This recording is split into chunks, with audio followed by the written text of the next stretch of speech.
And enter we do, with the singer declaring he was born not in a crossfire hurricane, There we go. Yeah, but I was waiting for it.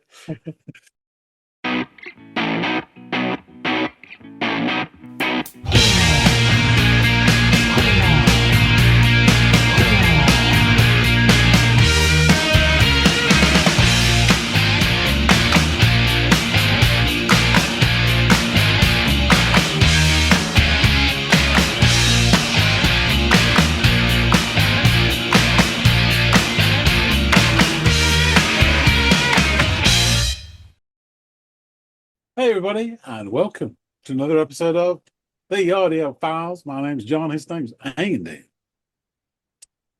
Listen to the rhythm, listen to the rhyme, listen to the clock tick-tock the hands of time, ticking, tocking, constantly revolving. Listen to the problems of the world that needs solving. Listen. More on that later, but first we've got a track to listen to. What do you got for us today, Andy? Oh, I have a band for you called Death from Above, 1979. Have you ever heard of this band before? Yes, I have. And I've got the image in my head of the two of them with elephant trunk noses. And it's like, is it a pink or green? One of the two. Sort of like pastel-y color. That's like a cover of one of their albums, isn't it? Uh-huh. Yeah. Yeah. I haven't got that album, but I just know the cover of it Oh, and the name of the band. So I don't know why I do, but I do. yeah, that's very specific information to have, given you've never listened to them. Ah, But fair enough. Well, now we're going to change all of that because I'm going to have you listen to a song that actually features on the album you just alluded to. The track that I want you to check out is called Trainwreck, 1979. So, was it 1979? Okay, so please go off and give this thing a listen and come back and let us all know what you think. good.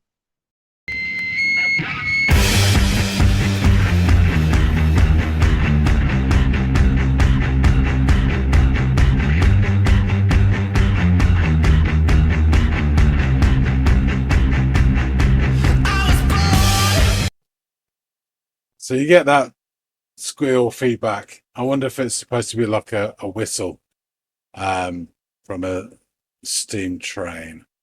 And then we get this rhythmic start and also this breathing, which again sounds like sort of locomotive action. Good start.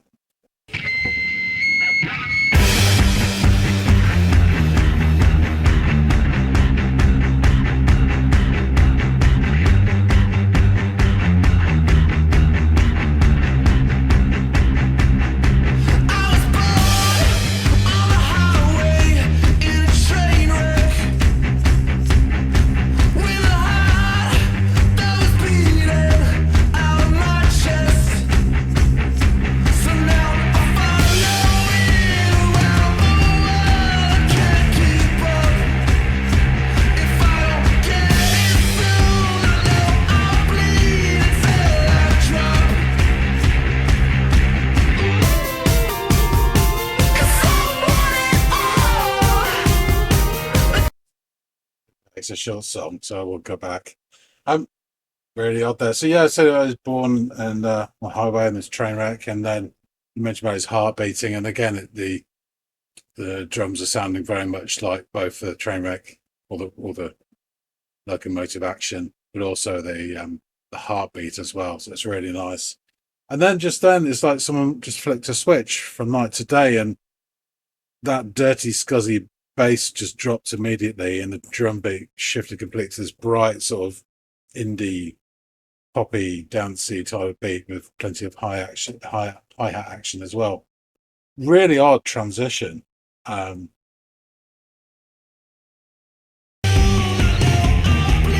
the oohs as well. So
Okay, sorry, this will be the last time I stop it.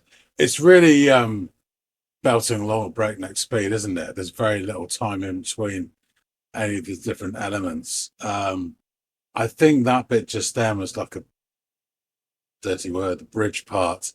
Had a real retro sound to it with the keyboards, the synth notes, which was sort of real, I call it traveling. They felt like they were on an escalator, moving it along. And the vocals weren't quite so that sort of um again, it was more sort of commentary or introspective perhaps. I really like that actually. That was well, I can't call it a musical instrument because he was singing, but I wouldn't call it the dirty word bridge either. Let's go back a little touch. Here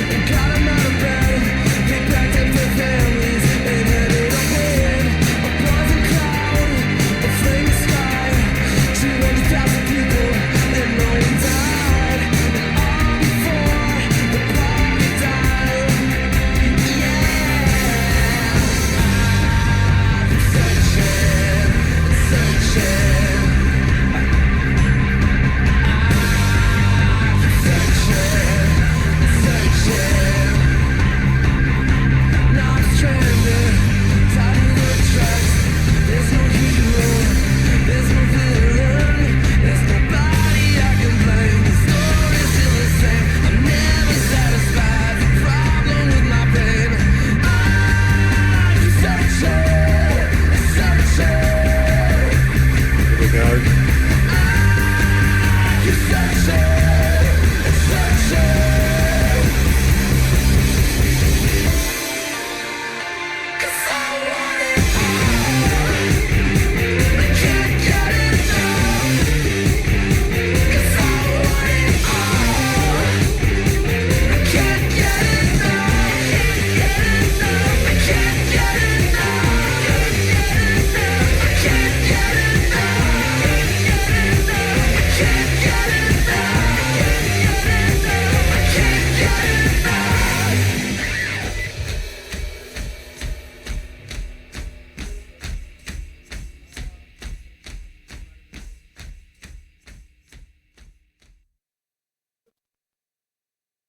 That last bit at the end, it sounded like someone marching off in a pair of flip flops. Yeah, this is a lot of fun. I wouldn't say exactly my sort of bag. It's a bit sort of indie dancey poppy for me. But it's all right. Nothing wrong with that. Really went on a fair lick. So yeah, it was well interesting. Um, yeah, that bit in the middle, that sort of bridgy part, was so real retro sounding. I just wonder what it reminded me of. But it felt like a bit more the way he was delivering it as well. It wasn't quite so surface as the rest of it, which is nothing wrong with that. But that was what the I want it all, can't get enough. These are all very fairly shallowy type, immediate. Um, I don't know how deep you want a sort of dancey song to be, but that was the section there. I found it really pleasing actually. And then the bit afterwards as well sounded quite retro, and you knew it was all culminating in a kind of like a Ibiza type drop and straight into the chorus, which isn't a big for the last one. So yeah, interesting. We need to find out more. Is it a real train wreck? 1979. Don't know anything about it, but yeah. And it's interesting. Death from Above 79 as well. Are the two related? I have no idea, but I know Manny does. I'm sure he's done his homework. So let's go back and chop it up with Andy. All right, so it looks like you survived the train wreck and that you're back here in the present day, the year of our Lord 2026. What did you make of Trainwreck 1979? Yeah, it's interesting, isn't it? 1979 features in the title of the band and the track. Um, yeah, quite a turbulent year. I remember it well. Yeah, the 3 Mile Island incident, Iranian Revolution, which led to another oil crisis. Things never change. Soviets invaded Afghanistan. I believe the Sony Walkman was launched that year, and also McDonald's Happy Meals. But probably the worst thing, which probably indicates death from above, is Thatcher being elected. Anyway, Right next to the four-piece chicken nugget and the little toy. It was yeah, Thatcher on the stand there. I had to get that in. Sorry. In the politics, ladies and gentlemen. So the song starts with references to the title Locomotive. We have like a feedback whistle, which may be replicated for me in my mind, could replicate the sort of steam whistle from a train. And then you get this sort of rhythmic breathing pattern with the drum beats. So it's like the train building up enough speed to enter the song. And enter we do, with the singer declaring he was born not in a crossfire hurricane, There we go. Yeah, but, I was waiting for it. but on a highway in a train wreck. Do you know what? Just this morning, I was telling somebody on a record store how massively over inflated the Stones' reputation is. Anyway, something serious must have happened for a train wreck to be on a highway because traditionally they don't tend to leave their tracks. So he sings about his heart beating out of his chest, and the chugging bass does a mean impression of said organ, as well as the rhythmic locomotive. The drums are starting to become a bit more expressive at this point with a few little flourishes and some cymbal action. And then it's like someone has flicked the light switch on and the tone changed with an instant. So the scuzzy bass drops out immediately and the drums switch to this bright sort of indie dance beat with snare and hi-hat action. I mean, it really is. I remember back in the day, a new nightclub came into the city where I worked, and they were going to do things differently.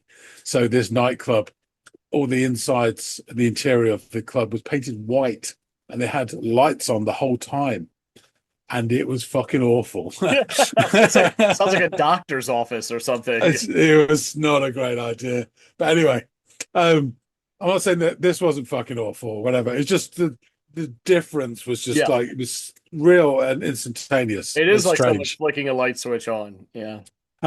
Background vocals give it plenty of ooze as well.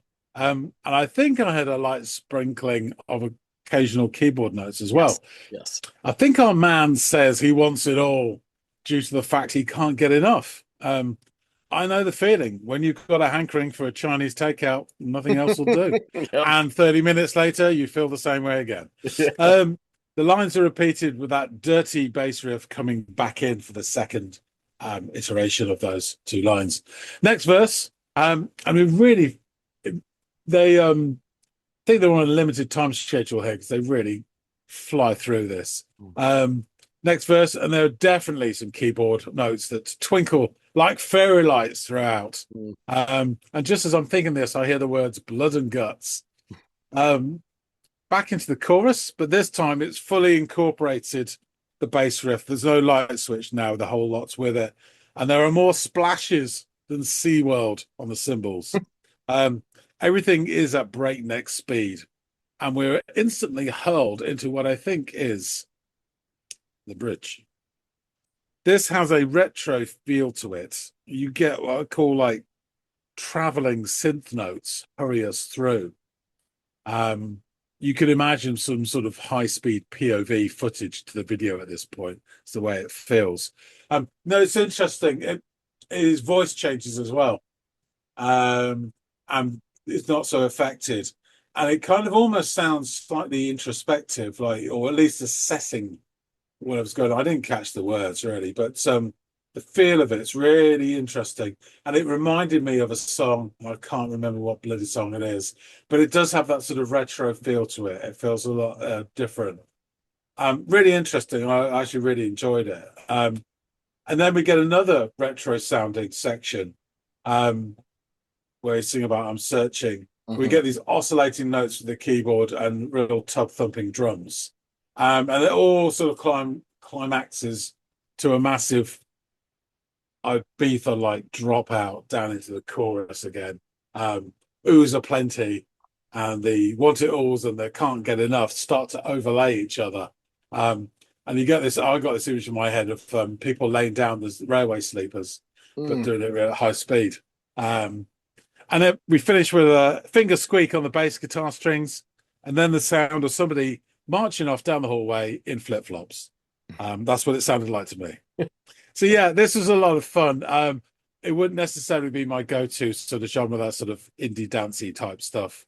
But this was a lot enjoyable, fun, real sort of it flew by breakneck speed. And but I really, really liked what you would probably call the musical interlude with singing section. Exactly. Yeah. We don't want to call it a bridge because we know what that means. Oh, disaster. I'm But really yeah, glad. it was interesting, but yeah, and a lot of fun as well. It had that energy and that sort of Yeah, attitude and attack, you know. for sure, for sure. Yeah, I'm glad that you enjoyed it. I didn't know if I was, flying too close to the sun and giving you something that had a bit of that dance punk or that indie dance kind of sound to it because I know that that can be sometimes polarizing. Although we've had some success Yeah, yeah. with that genre on the channel before. So, but it's also good to know now, armed with that the information that you're familiar with the album and even the artwork and their sort of the animated versions of themselves with like the trunks that you had knew all that but hadn't yet listened to the album. It's nice that you can now say that you've heard a track off of it at the Mm. very least. Although I gotta say I'd like to revisit these guys in the future just because of the interesting dynamic that they have as a two-person band. And we've talked about two-person bands before in the past. Not a whole lot that feature on our channel, comparatively speaking, but when two folks can get together and create this much sound together, that's always really impressive. Almost like we say with three pieces, you know. So, and the I gotta say that Jesse Keeler, the bassist, does some really wild stuff with the bass on all of their albums. So it would also be worth checking out more just to hear some of that. But that's from the lips of a bass player, so I probably, take that with a grain of salt. But Death from Above 1979, also known as Death from Above or DFA 1979, is a Canadian rock duo from Toronto, Ontario, formed in 2001 by bassist, the aforementioned Jesse F. Keeler, and drummer and vocalist Sebastian Granger. The band released their debut album, You're a Woman, I'm a Machine, in 2004. Throughout its career, the band has been described as dance punk, noise punk, and punk rock. Granger has stated when the band first started, his and Keeler's aim was to be as straight ahead as possible and to be the AC/DC of hardcore. Rolling Stone claims Death from Above embodied the DIY dance punk aesthetic that lived in home recordings and grimy basement clubs, and that the band's early work combined noisy hardcore, gritty synths, and earnest screams. Granger and Keeler reportedly met at a Sonic Youth concert, though they sometimes jokingly claim to have met in prison, on a pirate ship, or in a gay bar, leading some journalists and fans to believe these stories and then run with them. Keeler has also said to have met Granger when looking for a drummer to play in his hardcore punk band, Femme Fatale, further stating, "That's how Death from Above got started." But in 2021 interview with Anthony Fontano over at the Needle Drop, Keeler finally revealed how the band actually formed. In 2001, Keeler was playing drums in a local Toronto band, Black Cat Number 13, and was storing his bass guitar gear at his house for a planned concert in Detroit, opening for the Blood Brothers. The concert was canceled due to the September 11th attacks, so Keeler invited Granger to jam and to put the equipment to use, and they were inspired to form their own band. On December 15th, 2002, the band released their debut EP, Heads Up. In 2004, the band changed their name to Death from Above 1979, previously just Death from Above, due to a cease and desist letter that was filed against the band by James Murphy's label Death from Above Records. The band responded by attaching the legal minimum number of numerals required to keep the first part of the name, thus Death from Above 1979. The band began recording for their debut album, You're a Woman, I'm a Machine, from February to April of 2004. The album was released in October of that year, and the band released three singles to promote the album: Romantic Rights on November 4th, 2004, Blood on Your Hands on February 17th of 2005, and Black History Month on June 13th, 2005. In 2005, the video for Blood on Your Hands won the Video Fact Award at the Much Music Video Awards. Despite the success of their debut album, the band abruptly broke up in 2006. On Much Music's television program, The New Music, Keeler further explained why the band split. He claimed it was due to disagreements with bandmate Granger on many levels, including creative differences and musical style. However, on February 4th of 2011, the band officially reunited, performing live for the first time in more than 5 years at Coachella on April 17th, 2011. A world tour was announced the following summer. The band performed a new song while performing at Edge Fest on July 14th of 2012 at the Downview Park in Toronto. On September 8th of 2012, a Canadian tour was announced. The band revealed that they had written new songs but needed to perform them live in order to make them any good. On October 28th, 2012, the band's blog was updated as they built excitement for their string of shows around Canada. In the post, Granger cited that they were coming to share new material and to work out the kinks.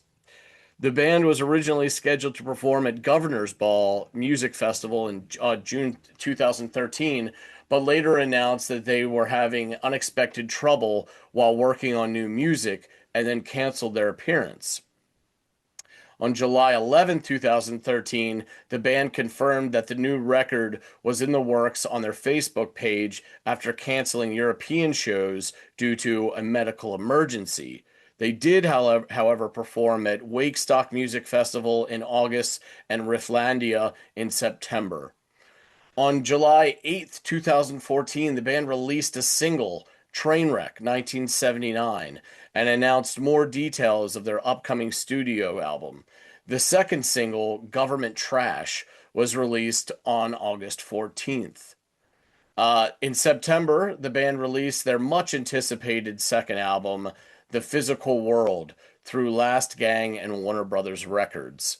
It's almost like because of the hiatus, there was this fear or insecurity built up that then, even though they got back together in 11, took them 3 years to like rebuild and fortify that confidence before they officially. I mean, just judging by the cancellations and even the wording around how they wanted to tour with the new stuff before recording it to sort of get their sea legs again. I don't know.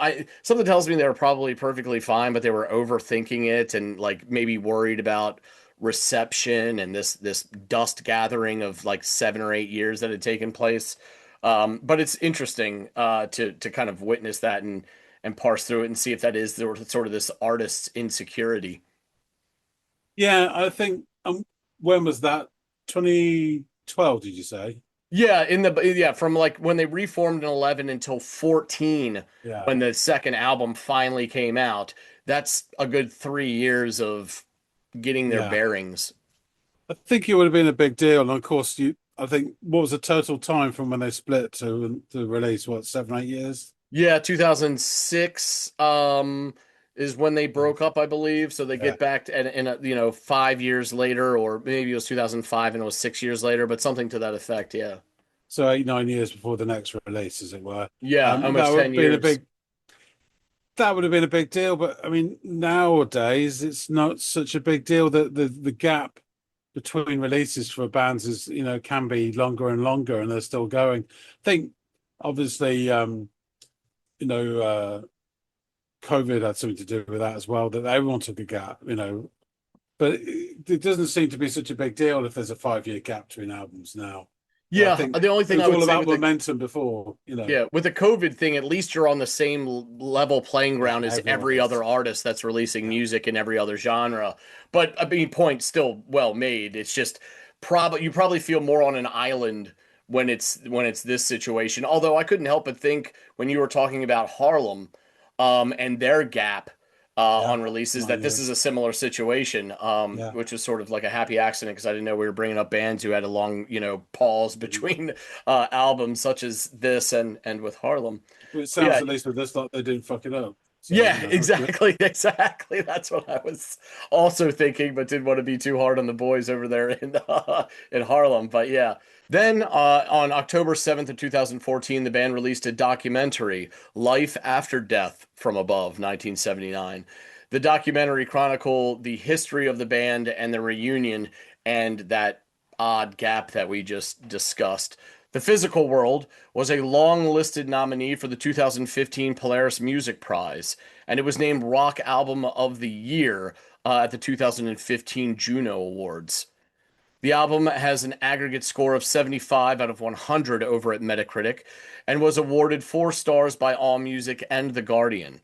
The NME scored it a 9 out of 10, and Alternative Press assessed the album as a 4.5 out of 5 star effort. Mike Gardell of Distraction magazine reviewed The Physical World, awarding it 4 out of 5 stars, and he wrote, "The Physical World starts off right away with a bang. Opening track Cheap Talk hooks you in with the pummeling, distorted bass lines and thrashing drums that are signature to this band. What really keeps you, though, are the hooks and bass melodies in the chorus.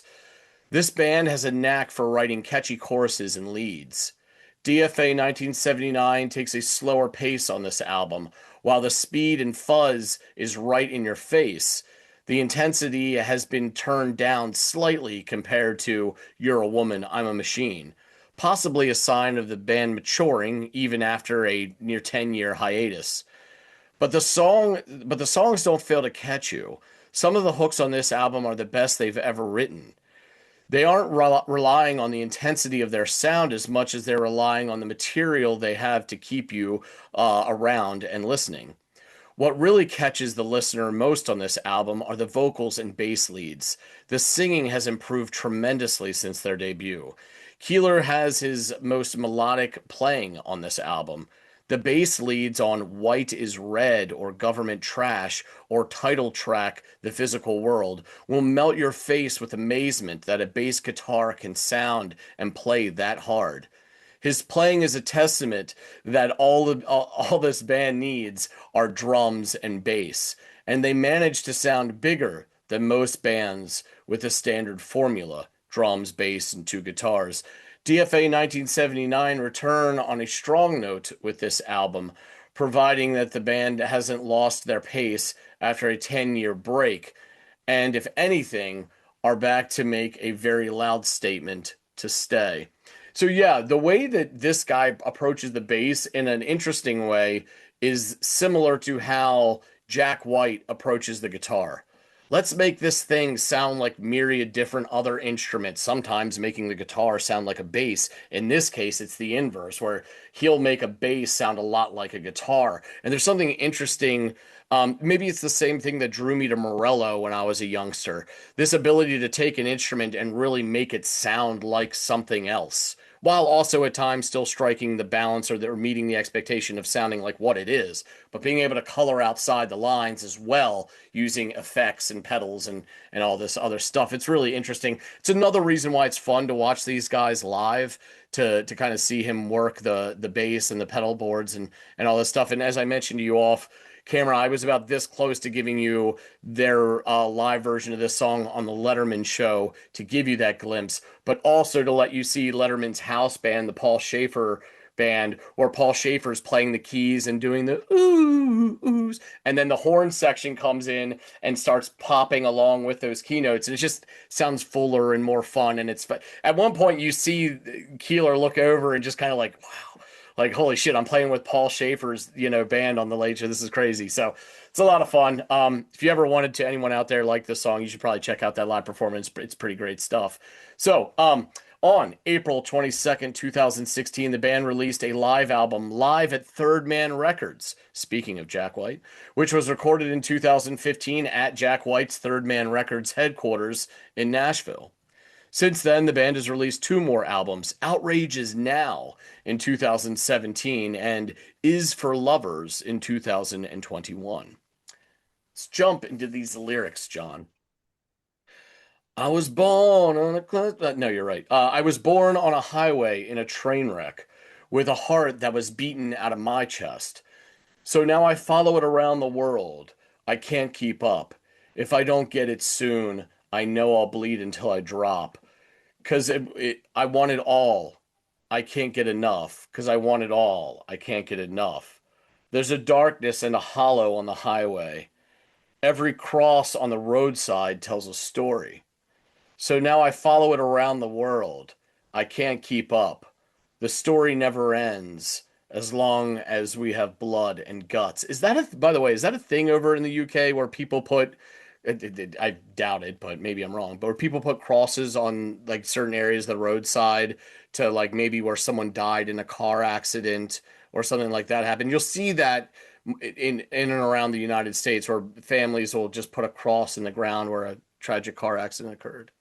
Yeah, not so much crosses. I've seen the occasional homemade one, but it's normally just bunches of flowers and stuff. Yeah. Although it has tried to be sort of um, discouraged because they've had incidents where people have gone to accident black spots to put down flowers for people who died, and they've been hit by cars as well. And Oh so it no. just doubles God. down and trebles down because they're dangerous bits of road. So Yeah. Yeah. Yeah. walk, Oh, that makes sense. wandering along with your bunch of flowers isn't really going to protect you much. Yeah. Yeah. That's fair. But yeah, but that line to me it was always like very evocative as far as the imagery because I've grown up my whole life seeing wreaths or crosses laid out in certain areas on roadways. It makes me think of sort of Catholic countries where they actually build little mini shrines, don't they? Oh. Which have little Yeah. statues in the spots where people have died on the road. Yeah. Gotcha. Gotcha.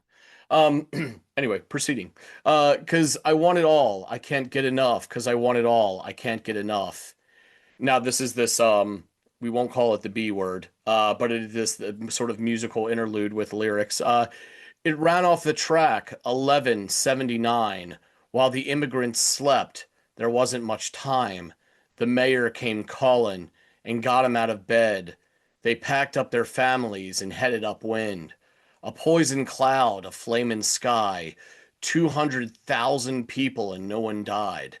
And all before the pocket dial. Yeah. I keep searching and searching. I keep searching and searching. Now I'm stranded, tied to the tracks. There's no hero, there's no villain, there's nobody I can blame. The story's still the same.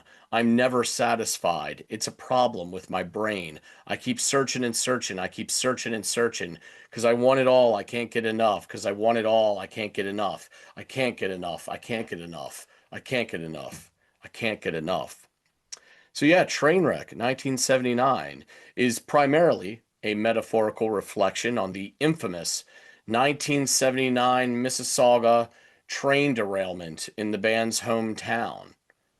The 1979 Mississauga disaster involved a derailed train carrying toxic chemicals, which forced the evacuation of a massive portion of the city without any casualties. When you said 3 Mile Island, I was like, oh my God, this is like strangely, morbidly akin to Yeah. that. It could have been way worse, right? Way, way worse. And there's all this implication for how catastrophic it could be. Very similar situation in the Noble North, our upstairs So neighbor. so that's why that section sounds different because it's almost not quite, but it's reportage-ish as opposed to his urges and whatever going Yeah, on with it there. Yeah. yeah, exactly, exactly. So Granger viewed this as a cosmic event. In the song, this historical train wreck serves as a metaphor for a personal crash or life crisis where things blow up, yet nobody is directly to blame. The lyrics contrast a literal, large scale disaster with the vocalist Sebastian Granger's personal feelings of greed, insatiable ambition, and internal struggles. Beyond the lyrical narrative, the song was heavily influenced by the simplicity and energy of classic stadium and football chants. Bassist Jesse F. Keeler and Granger intentionally designed the infectious driving bass line around a simple five-note melody because they found that it's all the human brain can handle when caught up in the rhythm of a heavy rock song.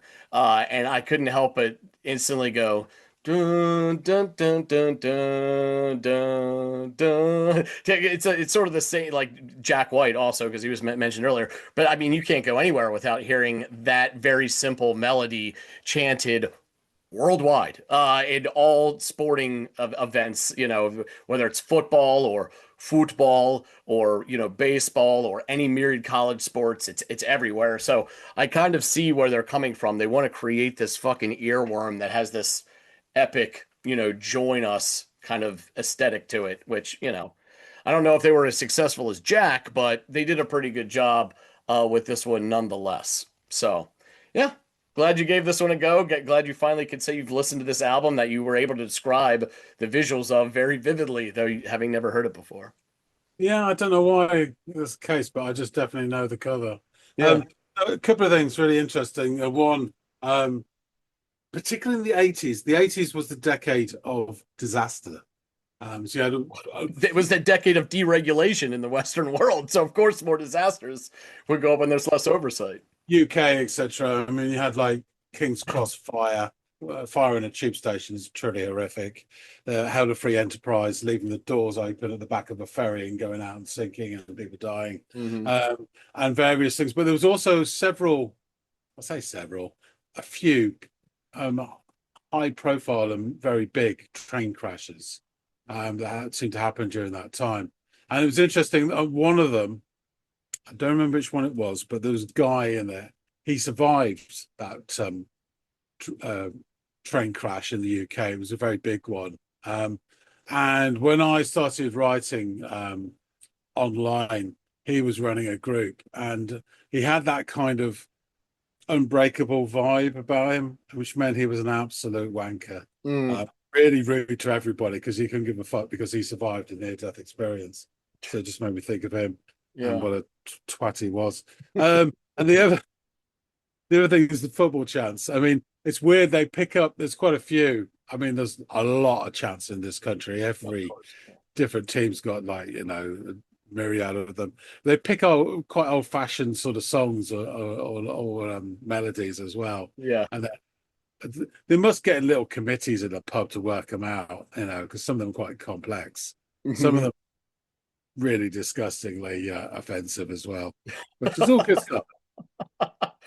The one that we're hearing all over the place now between Boston all the way down the 95 corridor into Miami, thanks to the I'm wearing tartan right now, the Tartan Army, is this the achy breaky heart one where they talk about their is it Jack McSomething is better than Zidane or whatever, and it's they got bagpipes playing the Billy Ray Cyrus. So and they're singing to that melody or whatever, which is hilarious. But never in a million years did I think Scotland would adopt a cheesy country song from the very early 90s and then turn it into their their football chant, but it's funny to watch. Well, see, football teams are now also adopted, particularly national teams, have adopted certain songs. Um, so, like "Sweet Caroline" for the English ladies football team, Yeah. big one, and Scotland men's football team. It was "Yes, Sir, I Can Boogie." I mean, that was their song. Which is, again, bad, but brilliant. That's great. Right, That's yeah. great. And also speaking of catastrophes in the 80s, they capped off the decade with the Exxon Valdez spill in Alaska as Yeah. well, which is like another shining example of, deregulation and bullshit and oil money greed and all that stuff coming to a perfect head to kind of dismount on a very shitty decade. Maybe one of the few good things that come out of it was me. And the Smiths. Yes, and the Smiths, of course, right? Yeah, yeah, yeah. How couldn't talk about the 80s and not bring up Morrissey. So, but yeah, I'm really, really glad you like this. We'll hopefully check out more from these guys, whether it's one that I give you or if there's anybody out there in the listening audience who happen to click on this because you're a Death from Above fan. You want to see John check out some of their stuff. Please feel to drop feel free to drop a suggestion of whatever that song is down in the comments field below. We will add it to our list of viewer suggestions. And if you don't know, we do every Friday we dedicate to a song suggested by one of you all, where if at least one of us is not familiar with it, we will cover it for sure. Just be patient with us. We've got a pretty long list at this juncture. Also, please like, share, and or subscribe if you haven't done any or all of those things. It goes a long way to help us here at the channel. We really do appreciate it. And hopefully John and I will catch all y'all in growing numbers on the next episode of the Audiophiles. We'll see you later, guys.